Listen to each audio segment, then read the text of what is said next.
लेकिन बात अब जरा उस वाक़े की जो 22 अप्रैल को पेश आया। 3 माह मुकम्मल हो गए, तहकीकाती अमल भी जारी है, कई लोग हिरासत में लिए गए, कई लोगों से पूछताछ हुई और बिलाखिर 2 रोज़ कबल वज़ीर दाखिला की जानिब से इस हमले के बाद होने वाली कार्रवाई या श्रीनगर के अंदर एक बड़े ऑपरेशन में पहले अंदर जिन लोगों ने हमला किया उनको मार गिराने का भी दावा किया। उनसे जो हथियार बाकी चीज़ें बरामद हुई वो सारी तफसीलात शेयर कर दी गई।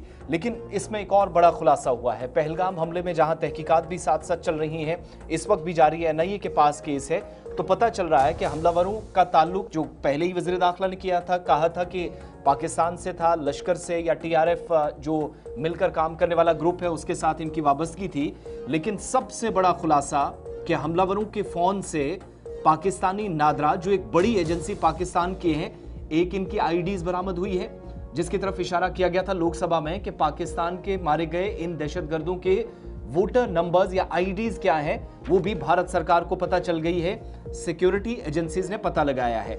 इससे भी बड़ी बात जो हैरानकुन है, सिक्योरिटी एजेंसियों को शायद एक तरह से उनके लिए बाइस तशवीश है कि वस्ती कश्मीर के गांदरबल और श्रीनगर के आधार कार्ड भी हमलावरों के पास से बरामद किए गए। इशफाक, ये बड़ी बात है। जो ऑपरेशन महादेव के अंदर आपको याद होगा कि गुज़श्ते दिनों श्रीनगर के मज़ाफ़ात हारवन के ऊपर वाले हिल बेल्ट में ऑपरेशन हुआ था।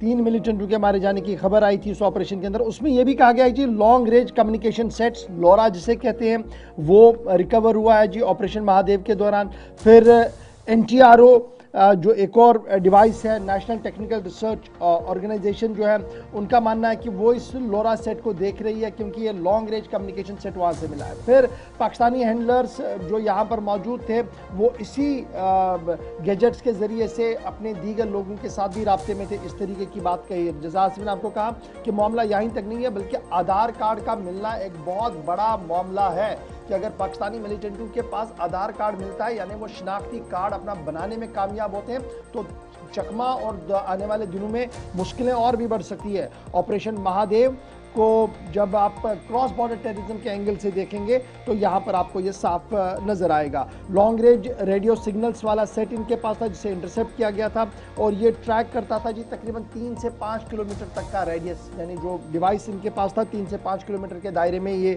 अपनी एक्टिविटीज़ कर रहा था। और गोप्रो हार्नेस सोलर चार्जर एक मिला है, स्विस मिलिट्री पावर बैंक इनसे मिला है।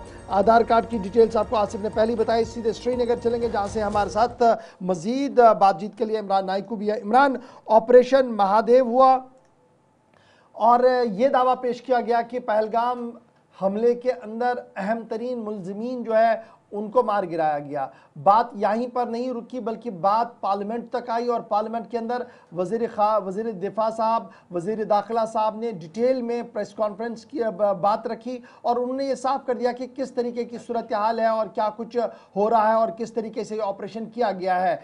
मजीद डिटेल्स क्या कुछ है जो ज़राया आपको बता रहे हैं और जिस ऑपरेशन के अंदर से खबरें बाहर आई हैं ऑपरेशन महादेव के हवाले से?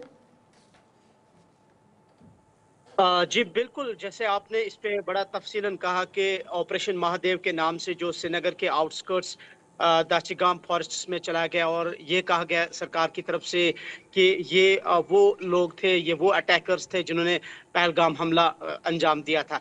लेकिन अब जो काफ़ी मिकदार में जो चीज़ें बरामद हुई हैं, जो असलहा बरामद हुआ है, जिसमें खाने पीने की चीज़ें, खुराक के साथ साथ जो लॉन्ग रेंज कम्युनिकेशन जो सेट वहाँ से बरामद हुए, 2 जो अभी इतलात मौसूल हुई है, जो ज़राए हमें बता रहे हैं। एक तो वो, और आपको याद होगा कि गुज़िश्ता कई सालों से राजौरी पुंछ में जो एनकाउंटर्स हुए हैं उस दौरान 50 से ज़ायद अभी तक फौजी मारे गए और उनमें भी अगर देखा जाए तो इस लॉन्ग रेंज का इस्तेमाल किया गया है। और जैसे आपने भी कहा कि 3 से 4 किलोमीटर की दूरी पर तो इसको इंटरसेप्ट किया जा सकता है, लेकिन जब फॉरेस्ट्स में मिलिटेंट छुपे रहते हैं तो इस दौरान सिक्योरिटी फोर्सेस या सिक्योरिटी एजेंसीज को यहाँ पे मिलिटेंट्स को ट्रैप और इसको इंटरसेप्ट करना भी मुश्किल हो जाता है। साथ साथ ये जो नादरा की इतलात आ रही हैं, इनपुट्स आ रहे हैं जरा से कि जो पाकिस्तान के जो नादरा के कार्ड्स, आई कार्ड्स जो है वो वहाँ से बरामद किए गए हैं और वो भी एक बहुत बड़ा चैलेंज है कि एक आईडीज बनाई जाती है। और अब ये जो तहकीकात ये की जा रही है कि ये जो कम्युनिकेशन है, जो हैंडलर्स है जिनके साथ मिलिटेंट्स की कम्युनिकेशन जारी थी, वो कहाँ से थी, हैंडलर्स कहाँ पे इनके एक्ट में थे। ये तो ये जो लॉन्ग रेंज कम्युनिकेशन सेट्स हैं, ये एक बहुत बड़ा इस वक्त जहां तक हम सिक्योरिटी पॉइंट ऑफ व्यू से देखते हैं, एक बहुत बड़ा चैलेंज है। इसका हमने राजौरी, पुंछ या बाकी एलओसी के नजदीक भी देखा था, इस तरीके के जो है इक्विपमेंट्स बरामद किए गए थे।